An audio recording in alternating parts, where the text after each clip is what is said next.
नमस्कार विद्यार्थी मित्रांनो, स्वागत आहे तुमचं भारतातील सर्वात मोठ्या ऑनलाईन लर्निंग एज्युकेशन प्लॅटफॉर्मवर, ज्याचं नाव आहे टेक्स्टबुक सुपर कोचिंग. विद्यार्थी मित्रांनो, गट ब पूर्व परीक्षा ही 14 तारखेला पार पडली आणि पेपर कसा होता तर लक्षात घ्यायचं. पेपर सेंटरवरून आल्यानंतर पेपर प्रत्येकाला सोपा वाटतो, पण पेपर एक्झाम हॉलमध्ये माझ्या मते तो पेपर मॉडरेट टू हार्ड होता, कारण की गणिताचे प्रश्न नसून ते उतारे होते.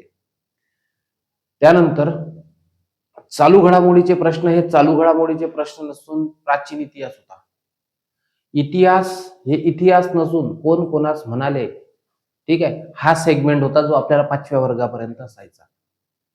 तर ओव्हरऑल कन्क्लुजन हेच आहे की प्रत्येक विषयामध्ये दोन तीन प्रश्न असे होते ते आउट ऑफ द बॉक्स होते.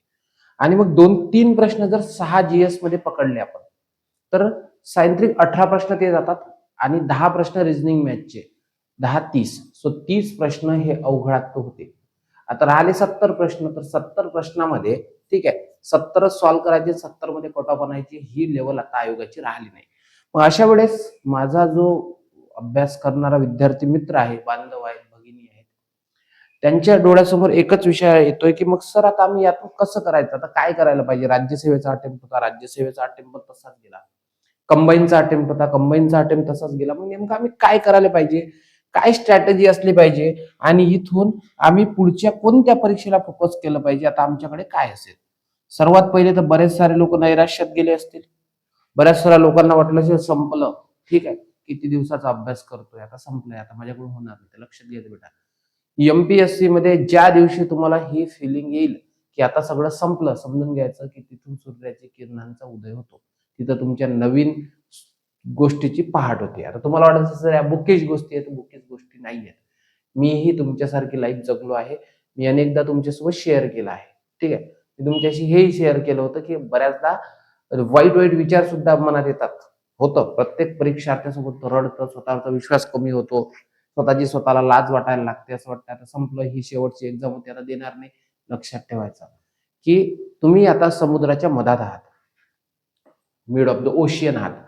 तुम्ही परत जरी जायचं असतं तुम्हाला तेवढंच पोहावं लागतं, आणि किनाऱ्यावरला जायचं असेल, ज्या किनाऱ्याला तुम्हाला जायचं आहे त्या किनाऱ्यावर जरी जायचं असेल तर तुम्हाला तेवढंच पोहावं लागतं. मग decision is yours, choice is yours की तुम्हाला कुठं जायचं आहे. पण मी तुम्हाला एक सांगतो की एमपीएससी अशी परीक्षा आहे जी थोडा वेळ घेईल. आता बरेच सारे लोक असतात कमेंट करणारे की एमपीएससीने मुलांचं आयुष्य बर्बाद केलं आहे, एमपीएससी तरुणाईचा अंत करताय, उमेदीचं वय गमावत आहे.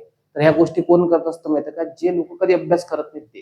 कधी एमपीएससी म्हणून पोस्ट काढलेल्या विद्यार्थ्याला विचारा की खरंच एमपीएससी म्हणजे आयुष्याचा सत्यानाश आहे का, तर नाही. बेटा, एमपीएससी मधली एक पोस्ट मध्ये इतका पॉवर आहे की तुमची जनरेशन, तुमच्या आई वडिलांची जनरेशन आणि तुमची येणारी नेक्स्ट जनरेशन याचं आयुष्य सुधारू शकतं. आणि एमपीएससी मध्ये 80 ते 90% मॉब असा आहे की जो दारिद्र्यरेषेखालील आहे किंवा मिडल क्लास आहे किंवा गरीब वर्गातला आहे. सो त्याच्यामुळे चॉईस इज युअर्स. मी तर तुम्हाला एक सांगेन की प्रत्येक परीक्षा तुमच्यासोबत न्यायच करेल असं नाही. प्रत्येक मॅच मध्ये सचिन तेंडुलकर, विराट कोहली, वैभव सूर्यवंशी सेंचुरीच मारेल असं नाही, ठीक आहे. तर ह्या असतात तुमच्या स्टेप्स. सो कधी कधी एखादा पेपर डील करता येत नाही. पेपर डील न करण्याचं रिझन काय असतं माहितीये का, की तुमचा अभ्यास तिथं कमी पडलेला असतो. तुम्ही सायन्स सारखा विषय केला नसतो, रिझनिंग मॅथ सारखा विषय केला नसतो, किंवा तुमचा इकॉनॉमिक्स वाचून झाला नसतो, जे काही असेल. सो ते असतात तुमच्या कमी. मग यामधून कसं बाहेर पडायचं तर तुम्हाला सांगतो. फर्स्ट थिंग फर्स्ट की तुम्ही स्वतःची डायरी मेंटेन केली पाहिजे. मी करायचो, मला ही सवय आहे आणि मी आजही मेंटेन करतो. मी डायरीमध्ये काय करतोय, मी करतो माझे डूज. मला माहित आहे माझ्यात कोणते किडे आहेत आणि मी काय काय करतो. आणि दुसरं मला माहिती आहे की मी काय करायला नको, जे मी करतोय. सो डूज अँड डोंट्स, ठीक आहे, कळालं का. सो हे जे आहेत ना, हे तुम्हाला कळालं पाहिजे. सो आता मग सर आम्ही कसं समजायचं की कोणते डूज आहेत कोणते डोंट्स आहेत. तर सर्वात पहिला सांगतोय, डूज आहे नंबर 1, कम्प्लीट द सिलेबस, ठीक आहे. सिलेबस पूर्णच्या पूर्ण वाचून झाला असला पाहिजे, हा सर्वात पहिला डूज आहे. दुसरं, पीवायक्यू सॉल्व्ह केलं पाहिजे, हा डूज आहे. तिसरं, टेस्ट सिरीज सॉल्व्ह केली पाहिजे, हा डूज आहे. चौथं, ठीक आहे, रिव्हिजन केल्या पाहिजे स्ट्रॉंग. आणि पाचवं सर्वात महत्वाचं म्हणजे की एखाद्या गोष्टीसाठी तुम्ही प्रॉपर प्रिपेअर असलं पाहिजे. बघा, कट ऑफ किती वर आला तरीही कट ऑफ देणारी मुलं आहेत. कट ऑफ 80 वर जरी आला ना तरी कट ऑफ देणारी मुलं आहेत. ठीक आहे. मी आतापर्यंत म्हणजे मी माझं हे नाही सांगत आहे, कौतुक नाही सांगत आहे, पण आतापर्यंत तुम्ही बघून घ्याल सॉरी 2021 मध्ये कट ऑफ सर्वात जास्त आला होता ग्रुप सीचा 73. त्या परीक्षेत मला 83 मार्क्स होते. कळालं का? सो तो कट ऑफ मी क्लिअर केला होता का? कारण की जर एखाद्याला पेपर डील नाही करता आला तर हा पेपर दुसऱ्याला डील झालेला असतो. मग लक्षात घ्यायचं, इथं चुकी आयोगाची नसतं, चुकी आपली असतं. ठीक आहे. सो म्हणून लक्षात ठेवा, complete syllabus, PYQs, test series आणि रिव्हिजन हे सर्वात महत्वाचं आहे. आणि एक आहे तुमच्याकडे आता वेळ आहे, तो म्हणजे मायक्रो नोट्स. स्वतःच्या मायक्रो नोट्स काढा ज्या रिव्हिजन साठी असतील. मला काल एका मुलीचा मेसेज आला, बोलली सर की मला पेपर अवघड येऊ सोपी येऊ मी 30च्या वरच जात नाही. काय रिझन काय समजायचं? बाळा बघा, 30च्या वर न जाण्याचं रिझन हे आहे की तुझे, ठीक आहे, कमीत कमी 4 विषय हे तुला न्यायच देत नाहीये. 4 विषय न्याय देत नसतील, कदाचित जर ते 15-15 मार्क्सचे असतील तर 15-60 मार्क्स तुझे तिथे गेले. किंवा असं असेल 2 सब्जेक्ट 15 मार्कचे असतील, 2 10 मार्कचे असतील, इतिहास भूगोल, ते 20 आणि ते 30-50. मग तुझा पेपर आला फक्त 50 मार्कचा, 50 मार्क्स पैकी 30 तुझा स्कोर येतोय. सो हे सर्वात महत्वाचं होतं. कळालं का? डोंट्स काय आहेत? पहिलं आहे की सतत पुस्तक बदलवणे. बऱ्याच साऱ्या मुलांना सवय असते की मार्केटमध्ये नवीन पुस्तक आलं की ते परचेस करायचं आणि नवीनकडे जायचं. हे करायचं नाही. हा डोंट्स आहे. दुसरा डोंट्स हा आहे की काय करणे? अंडर एस्टिमेट करणे. जर तुम्ही स्वतःला अंडर एस्टिमेट करत असाल, ठीक आहे, तर समजून घ्यायचं इथं तुमचा प्रॉब्लेम तयार होतोय. ठीक आहे. तिसरा महत्वाचा मुद्दा आहे की तुम्ही अभ्यास करण्याच्या पद्धती चेंज केल्या पाहिजे. जसं आता काही लोक असतील ज्यांना रीडिंग करता येतं, लावता येतं, पण त्यांना रीडिंग लावत नाहीत. आता गृहिणी आहेत, जॉब करणारे लोक आहेत, ते रीडिंग लावत नाही, त्यांचं ठीक आहे. पण ज्या लोकांना रीडिंग लावून अभ्यास करणं शक्य आहे त्यांनी रीडिंग लावून अभ्यास केलेला कधीही चांगला. ठीक आहे. सो म्हणून मी एक सांगेल की बघा, 2 टाईपचे लोक आहेत की ज्यांना रीडिंग लावणं शक्यच नाही, मग ते घरी करतात ते. पण काही लोक असे असतात की ज्यांचा घरी अभ्यास होऊ शकत नाही, मग त्यांनी रीडिंग मध्ये गेलेलं कधी चांगलं. म्हणजे तुमच्या अभ्यासाची योग्य पद्धती निवडणे. सो ती जी तुमची अयोग्य पद्धती आहे अभ्यास करण्याची, ती तुम्हाला चेंज करावी लागेल. त्यानंतर सोशल मीडिया या डिस्ट्रॅक्शन पासून खूप दूर राहा. वाटलं तर एक व्हॉट्सअप चॅनल ठेवा, व्हॉट्सअप ठेवा तुमचा, आणि एक टेलिग्राम ठेवा, इंस्टाग्राम, PFB, ठीक आहे, यापासून दूर राहा. सर्वात महत्वाचं आहे की लक्षात ठेवायचं की फक्त फर्स्ट रीडिंग करणे आणि इनकम्प्लीट रीडिंग करणे हे, ठीक आहे, हे टाळा. एक लक्षात घ्या, तुम्हाला रीडिंग कशी करावी लागते मी तुम्हाला एक वाक्य सांगत असतो, ठीक आहे, ज्याला म्हणतात बिटवीन द लाईन्स. आता हे बिटवीन द लाईन्स काय असते समजून घ्या की प्रत्येक गोष्टीचा अभ्यास, ठीक आहे, प्रत्येक गोष्टीचा अभ्यास जो आहे ना, हा अभ्यास प्रॉपर पद्धतीने केला, अर्थ कळायला पाहिजे. म्हणून त्याला म्हणतात रीड बिटवीन द लाईन्स. अर्थ कळायला पाहिजे. म्हणजे इतकं असतं, इतकं मिनिंगफुल असतात त्या गोष्टी जे तुम्हाला सहज कळत नाही. मी हे नेहमी सांगताना पोरांना सांगत असतो की कधी स्टेट बोर्डचं पुस्तक वाचा. जेव्हा तुम्ही एखाद्या स्टेट बोर्डचं पुस्तक वाचताना तेव्हा तुम्हाला कळतं की पुस्तक हे किती म्हणजे काळजीपूर्वक वाचावं लागतं. मी तुम्हाला एक उदाहरण दाखवतोय, एक मिनिट फक्त बघा. तुम्हाला तसे मी आता सजेस्ट करणारच आहे, ठीक आहे, की स्टेट बोर्ड वाचण्याच्या संदर्भात मी तुम्हाला सजेस्ट करणारच आहे. तर बघा, लक्ष द्या. आता स्टेट बोर्ड तुम्हाला वाचायचं आहे तर आपली तुम्हाला माहिती एक वेबसाईट आहे बालभारती, ठीक आहे, ई बुक्स. इथं गेलेत, ई बुक लायब्ररीवर गेलेत, ठीक आहे. मला 7व्या वर्गाचं पुस्तक वाचायचं आहे, मला मराठीमध्ये वाचायचं आहे आणि मला जिओग्राफीचं वाचायचं आहे, ठीक आहे. केलं डाउनलोड बुक. प्रिंट करायच्या भानगडीत पडायचं नाही, ठीक आहे. प्रिंट करा आणि हे कराल. आता बघा, एखादी गोष्ट वाचताना किती काळजीपूर्वक वाचावी लागते तुम्हाला सांगतो. बरेच सारे लोक काय करतात, आम्ही टार्गेट देणं चालू केले. टार्गेट जेव्हा देतो तेव्हा ते कम्प्लीट करतात. 6वीचं पुस्तक वाचायला सांगितलं त्यांनी 7वीचं पण वाचून घेतलं. बाळा बघा, लक्षात घ्या, कोणती गोष्ट समजण्यासाठी प्रॉपर पद्धतीने अभ्यास करावा लागतो. आता बघा, हा पॅरेग्राफ आहे, मी तुम्हाला एक पॅरेग्राफ वाचून दाखवतो फक्त. हा पॅरेग्राफ आहे, हा काय म्हणतो याच्याकडे लक्ष द्या. बघा, सर्वात पहिला म्हणतंय की 19 जून ते 28 जून या कालावधीत दिनमान व रात्रमान यात होणारा फरक तुमच्या लक्षात आला असेल. म्हणजे चार्ट दिला आहे बघा. पृथ्वीच्या परिवलनासाठी सुमारे 24 तास लागतात. बघा, हे एक सेंटेन्स आहे, हे एक कन्सेप्ट आहे. सर्वात पहिले तुम्हाला समजलं पाहिजे परिवलन म्हणजे काय. मग तुम्ही एक विचार केला पाहिजे, परिवलन काय असतं. परिवलन म्हणजे पृथ्वीचं स्वतःभोवती फिरणं, आणि त्याला 24 तास लागतात. दुसरं, पृथ्वी स्वतःभोवती फिरताना पश्चिमेकडून पूर्वेकडे फिरते. म्हणजे समजून घ्यायचं की पृथ्वीचा फिरण्याचा जो दिशा आहे ही पश्चिमेकडून पूर्वेकडे आहे. ठीक आहे. मग सडन विचार आला पाहिजे की सर हेच ग्रह आहेत का जे पश्चिमेकडून पूर्वेकडे फिरतात, की काही असे आहेत का जे पूर्वेकडून पश्चिमेकडे. म्हणजे अभ्यासाला ऍडव्हान्स लेवलकडे नेलं. पृथ्वीच्या या परिवलनामुळे म्हणजे स्वतःभोवती पश्चिमेकडून पूर्वेकडे फिरण्यामुळे काय झालं आहे, दिवसाच्या स्वरूपात कालगणना शक्य झाली. म्हणजे जे दिवस आहे हा पृथ्वीच्या परिवलनामुळे मोजता येतो. म्हणून तुम्ही बघा, पृथ्वीचा एक राऊंड 24 तासाचा, आणि पृथ्वी 24 तासात एक दिवस कंप्लीट करते, म्हणजे एक परिवलन पूर्ण करते, त्याला दिवस म्हणतो. ठीक आहे. त्याच्यानंतर सूर्योदय. आता ही कन्सेप्ट माहित असली पाहिजे. सूर्याचं उगवणं, पृथ्वी पश्चिमेकडून पूर्वेकडे फिरतय म्हणून पूर्वेकडून उगम होतो, उदय होतो. दुसरा आहे मध्यान्ह. मध्यान्ह म्हणजे काय, डोक्याखाली सूर्य येणं किंवा आपली सावली, सूर्य डोक्यावर येणं आणि सावली पायाखाली जाणं, सो याला मध्यान्ह म्हणतात. आणि सूर्यास्त म्हणजे पश्चिमेकडे मावळणं. तसेच दिनमान. दिनमान म्हणजे दिवसाचा कालावधी, म्हणजे सूर्योदयापासून सूर्यास्तापर्यंत. रात्रमान म्हणजे सूर्यास्तापासून सूर्योदयापर्यंत या कालावधीतील वेळेच्या वेगळ्या अवस्था आपण अनुभवत असतो. म्हणजे समजून घ्या, इथं ह्या लाईन महत्वाच्या आणि ह्या लाईन महत्वाच्या, पण हा डेटा महत्वाचा आहे. सो अशा पद्धतीने जर प्रॉपर स्टेट बोर्ड वाचले तर तुमची कन्सेप्च्युअल क्लॅरिटी वाढतंय आणि तुमची बेसिक अंडरस्टँडिंग सुद्धा वाढते. हे राज्यसेवा कंबाईन कोणी, मी प्रत्येकासाठी सांगतो आहे. मग हे असं वाचत जायचं. हे नाही वाचलं तरी चालते, हे प्रयोग करा वगैरे, हे नाही वाचलं तरी चालतंय. फक्त तुम्हाला कळालं पाहिजे की नेमकं या पुस्तकाला काय म्हणायचं आहे, अभिप्रेत काय कळतंय का तुम्हाला. तेव्हा या अपभू उपभू याला एकदम शांततेत वाचून घ्यावं लागतं. म्हणून लक्षात घ्या, मी तुम्हाला डू अँड डोंट्स बद्दल सांगतोय. ठीक आहे.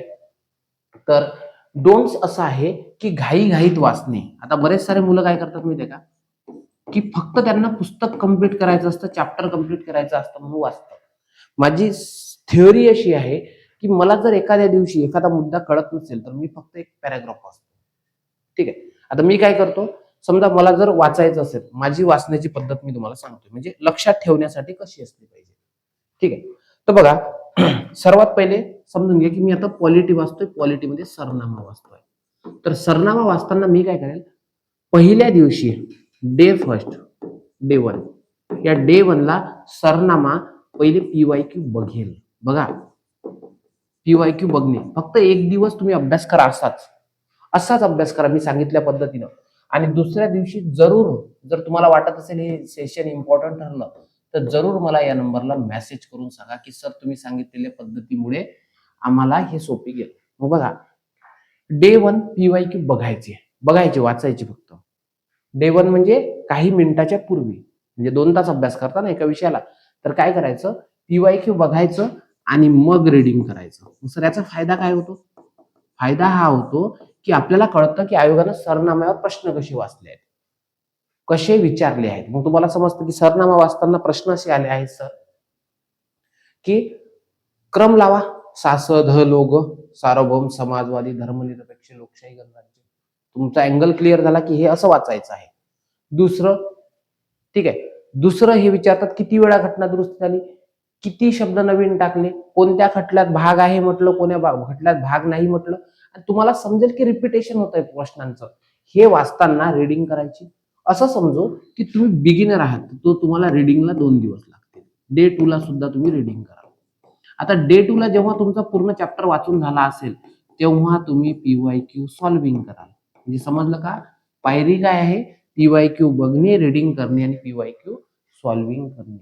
आणि आणखी एक महत्वाचा मुद्दा, जोपर्यंत 80 to 90% PYQ सॉल्व्ह होत नाही तोपर्यंत तो टॉपिक परत परत वाचणे, कारण की तुम्हाला सिलेबस संपवायचा आहे, पुस्तक नाही.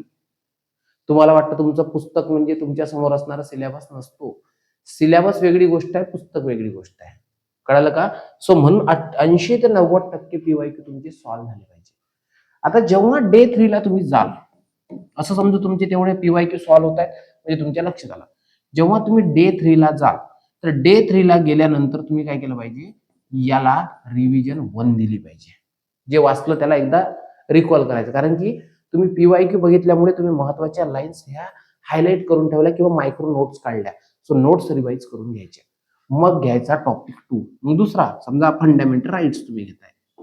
फंडामेंटल राईट्स आता मोठा चॅप्टर आहे, तर याला तुम्ही 5-6 दिवस लावले पाहिजे.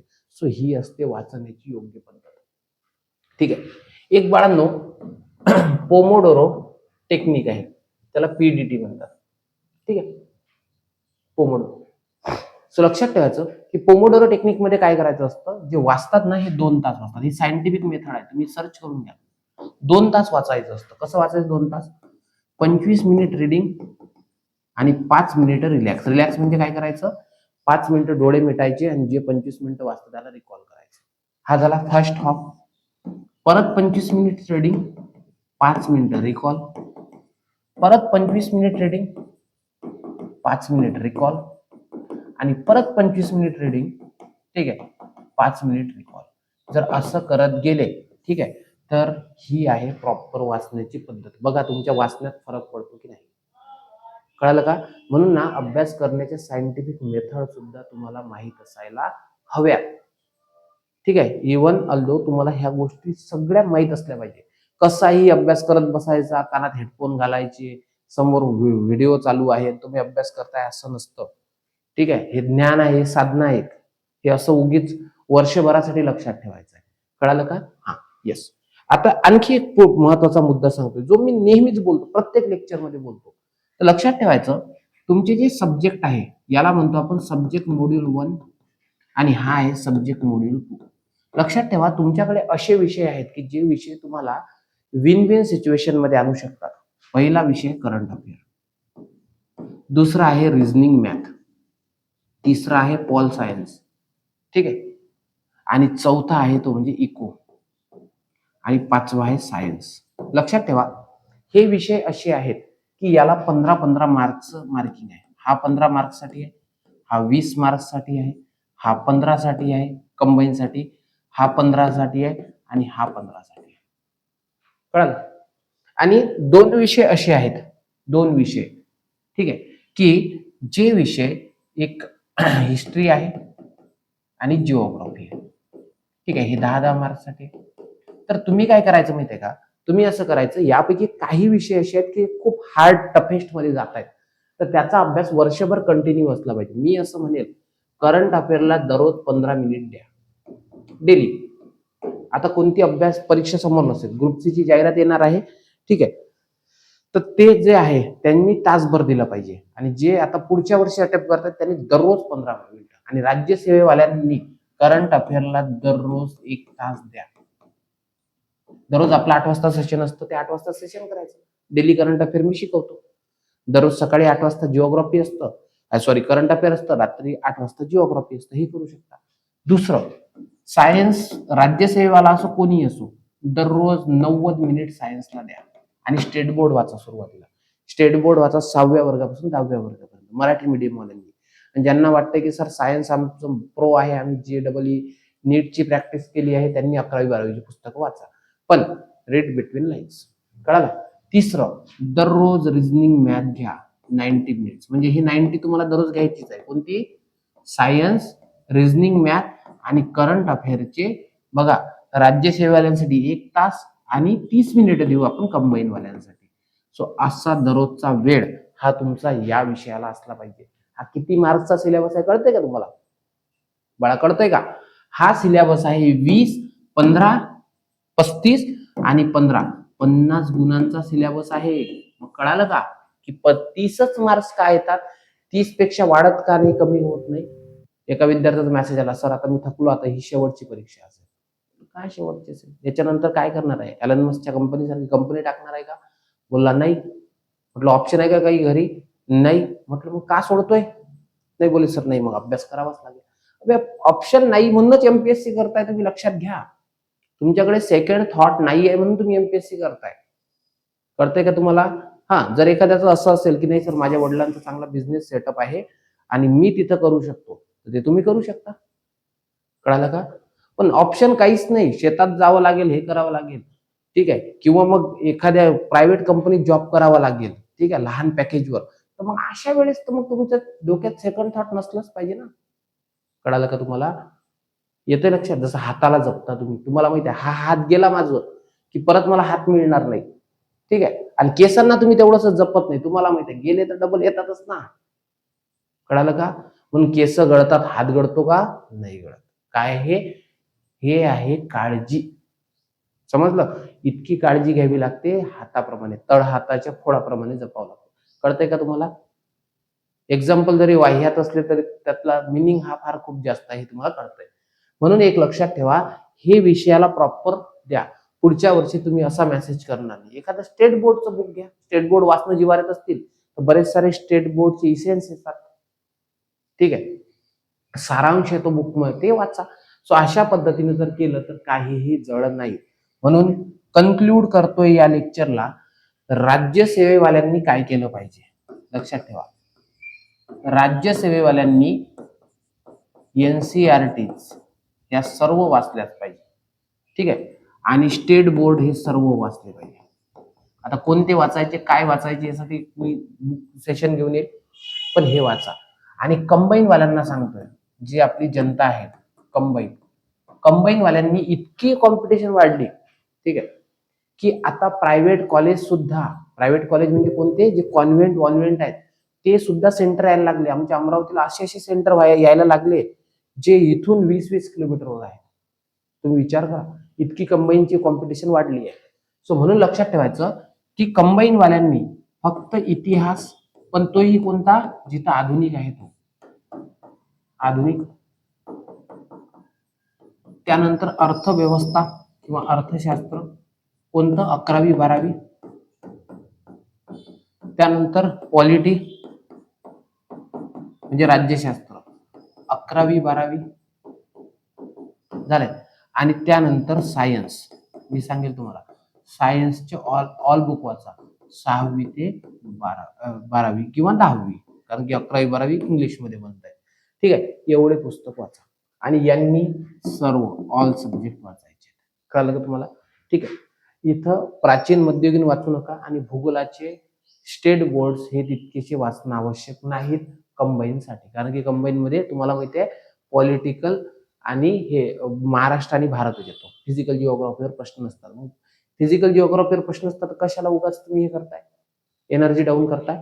नका करू, ठीक आहे. या पद्धतीने जर केलं तर प्रॉपर होतं. अभ्यासाचं प्रॉपर स्लॉटिंग करा. जर वर्किंग असाल, म्हणजे तुम्ही गृहिणी आहात किंवा तुम्ही वर्किंग प्रोफेशनल आहात, तर लक्षात ठेवायचं तुमचा अभ्यासाचा वेळ मिनिमम 5 ते 6 तास असलाच पाहिजे. सर मी गृहिणी आहे, माझं होत नाही, मला लेकर आहे, माझी सासू सासरे आहे, माझा नवरा आहे, ठीक आहे, माझ्या मागे जबाबदारी आहे, लेकरांच्या शाळा आहेत, ठीक आहे, हे एमपीएससी जॉईन करण्याच्या आधी विचार करायला पाहिजे होता. पाण्यात पडल्यानंतर, ठीक आहे, पोहण्याचाच विचार करावा लागतो, बुडण्याचा नाही. दुसरा महत्वाचा मुद्दा, मधामधात प्रॉब्लेम येत असतील. आता मला एका स्टुडंटचा नेहमी कॉल येतो, सर माझ्या वडिलांना पॅरालिसिस गेला आहे, आता मी त्यांचं करू की आधी एमपीएससी करू? मी त्यांचं करा. एमपीएससीच्या परीक्षा दरवर्षी येतात, वडील एकचदा असतात, पहिले त्यांची काळजी घ्या. म्हणजे प्रायोरिटीज तुम्हाला सेट करता आल्या पाहिजे, ठीक आहे, कळालं का? हे सर्वात महत्वाचं. आणि जे माझ्यासारखे लोक आहेत बेरोजगार, समजा तुम्ही, ठीक आहे, तर जे फुल टाइम वाले कार्यकर्ते आहेत, या फुल टाइम वाल्यांनी काय केलं पाहिजे, ठीक आहे, हा मिनिमम 8 तास अभ्यास केला पाहिजे आणि 2 तास पीवायक्यू केली पाहिजे. एवढं जर केलं ना, तर मला तरी वाटत नाही की काही कठीण आहे. आणि बाकी करताच काय तुम्ही, झोप घेता, 8 तास झोप घ्या, 8 तास झोप घ्या. बाकी ऍक्टिव्हिटीसाठी तुमचे बाकीचे तास 10 तास इकडे द्या. कळते का तुम्हाला? असं जर केलं तर काहीही कठीण नाही. हा, तुम्हाला वाटत असेल बिगिनर आहे सर, होत नाही, काही नाही, मग कसं करायचं? मग आम्हाला वाटतं की ठीक आहे, काहीतरी कोणतरी करून घेतलं पाहिजे, तर सांगतो. MPSC combine group B C साठी 2023 साठी प्री प्लस मेन्स बॅच आहे आणि ही बॅच आता आपण नवीन मॉड्यूल मध्ये चालू करतो आहे, जो प्रयोग आता आपण पहिल्यांदा करतोय. या बॅच मध्ये जे लोक माझ्या थ्रू ऍडमिशन घेतील, हा माझा नंबर मेन्शन करून घ्या, 9881744762. जे लोक माझ्या थ्रू ऍडमिशन घेतील त्यांना मी पर्सनल मेंटरशिप देणार आहे. ठीक आहे, जिथं मी स्वतः मेंटरशिप देईन. नॉर्मली आपण कंबाईनला मेंटरशिप देत नाही, पण मी मेंटरशिप देणार आहे. ठीक आहे, याच्या अधिक डिटेल तुम्हाला आपल्या टेलिग्राम चॅनलला मिळतील, पवन बी एमपीएससी इथं. आणि इथं तुमच्याकडून सगळे स्टेट बोर्ड वाचून घेणं, तुमच्या अभ्यासाचं नियोजन करून घेणं, त्याच्यानंतर तुमच्या दर शनिवारी जी मीट्स घेऊन तुमच्या अभ्यासाचा बॅकअप घेणं, हे सगळं मी करणार आहे. ज्यांनी आतापर्यंत माझी मेंटरशिप केली आहे राज्यसेवेच्या बॅचवाल्यांनी किंवा इतर, त्यांना माहिती आहे की माझ्या अभ्यासाचा करून घेण्याचा शेड्यूल किती स्ट्रिक्ट असतो. सो ज्यांना वाटतं की सर नाही आम्हाला तुमच्या सोबत अभ्यास करायचा, तुमच्याकडून करून घ्यायचा आहे, तर हा माझा नंबर लक्षात घ्या. ठीक आहे, आणि बॅचेस प्राइस फार जास्त नाही आहे. दुसरी महत्वाची गोष्ट, तुम्हाला इझी ईएमआय सुद्धा अवेलेबल आहे, म्हणजे इन्स्टॉलमेंट मध्ये तुम्ही पे करू शकता. ठीक आहे, इथं तुम्हाला टेस्ट सिरीज असतील, रिव्हिजन सेशन असतील, रेकॉर्डेड ऑनलाईन क्लास असेल, प्री मेन्स असेल, डेली करंट अफेअर असतो 7 वाजता. म्हणजे करंट अफेअर तुम्हाला वेगळं वाचायची गरज नाही, तुमच्याकडून करून घेत आहे. 1000+ क्वेश्चन आणि तुम्हाला फॅकल्टीज गायडन्स हे सर्व मिळेल. आणि नसेल, जर वाटत असेल की नाही सर आमचा ऑलरेडी अभ्यास आहे, आम्हाला फक्त गाईड करा, ठीक आहे, तर फक्त गाईड करणाऱ्यांनी मला इथं मेसेज ड्रॉप करून द्या. एक मिनिट. ठीक आहे, या ठिकाणी फक्त मेसेज ड्रॉप करा की सर माझा हा दुसरा तिसरा अटेम्प्ट आहे आणि मला वाटतं तितकंच गरज नाही, माझी ऑलरेडी बॅच झाली आहे. ठीक आहे, तर त्या विद्यार्थ्यांनी मला इथं मेसेज ड्रॉप करायचा. सो अशा पद्धतीने जर तुम्ही अभ्यास करत गेले, कठीण फक्त एवढंच सांगेल, एवढंच ऍट द एंड, अभ्यासाला प्रॉपर गती द्या, अभ्यासाला प्रॉपर दिशा द्या, व्यवस्थित संदर्भ पुस्तकं वाचा, व्यवस्थित सगळ्या गोष्टी वाचा. ठीक आहे, आणि काही अडचण आली बेटा, एक तुमचा मोठा भावासारखा, ठीक आहे, काही कंडिशन मध्ये लहान भावासारखा मी तुमच्या सोबत आहे, एक मार्गदर्शक म्हणून, एक मित्र म्हणून, एक तुमचा भाऊ म्हणून. इथं मला बिनधास्त कनेक्ट करा, मी आहे. बाकी कोणतेही प्रश्न असले तर कमेंट बॉक्समध्ये जरूर सांगा. आणि सर्वात महत्वाचा मुद्दा म्हणजे, ठीक आहे, की आपला दररोज फ्री लाईव्ह सेशन असतात, फ्री लेक्चर्स असतात. सो हे फ्री लेक्चर जॉईन करायचे असतील तर मॉर्निंग 8, ठीक आहे, हे करंट अफेअर असतं डेली, आणि 8 वाजता रात्री, ठीक आहे, जिओग्राफी असतं. सो दोन्ही 8 वाजताचे स्लॉट आपण असतो. आणि येत्या काही दिवसात कंबाईनची मोठी जाहिरात येणार आहे, सो त्यासाठी तयार राहा, त्या अटेम्प्टसाठी तयार राहा. बाकी कोणतेही अडचण असल्या तर माझ्याशी बिनधास्त कनेक्ट करा. ठीक आहे, मी इथंच थांबतोय. नेक्स्ट सेशन कोणतं असावं, ठीक आहे, यासाठी तुम्ही काय करू शकता, मला कमेंट करू शकता, मी रिस्पॉन्ड करेल. काही प्रश्न असले कमेंट बॉक्समध्ये न सांगण्यासारखे तर मला इथं पर्सनली कनेक्ट करा. इथंच थांबतोय. Thank you so much. Keep studying. जय हिंद.